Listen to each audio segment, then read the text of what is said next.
তুমি কি করছো বসে বসে? কিছু নয়, বসে আছি, ফোন দেখছি। ও, তোমার ফোনের ডিজাইনটা আর তোমার কাপড়টা সেই? আরে এটা বানানো রে, আমি একজনকে দিয়ে বানানো করিয়েছি, ও, হাতে বানিয়েছে। দারুণ সুন্দর কিন্তু। ফোনের কভার এক, চশমার কভার এক, ড্রেস এক, ম্যাচিং। ম্যাচিং ম্যাচিং করছে আজকে। কেন? আসলে তা নয়, ব্যাপার হচ্ছে আমার একটা নেমন্তন্ন ছিল, তো আমি সেখানে খেতে গিয়েছিলাম।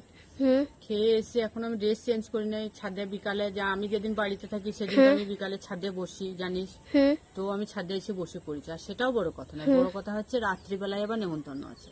ও, তাই বলে ড্রেস তো খুলবে আবার না? ড্রেস চেঞ্জ করবো, আবার পরবো, তো দরকার কি একটু বসি আবার চলে যাবো ছাদে।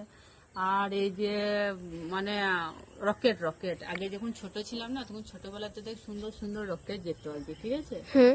তো এইগুলো দেখছি আর সে ছোটবেলাকার কথাটা মনে করছি, কিন্তু সেটাও বড় কথা না। বড় কথা হচ্ছে আমরা এই ছাদে ভিডিও বানাচ্ছি, হুম। ঠিক আছে, আর ওই ছাদ থেকে দেখছে ওরা, থেকে ওরা ভাবছে এরা এখানে কি করছি রে বাবা।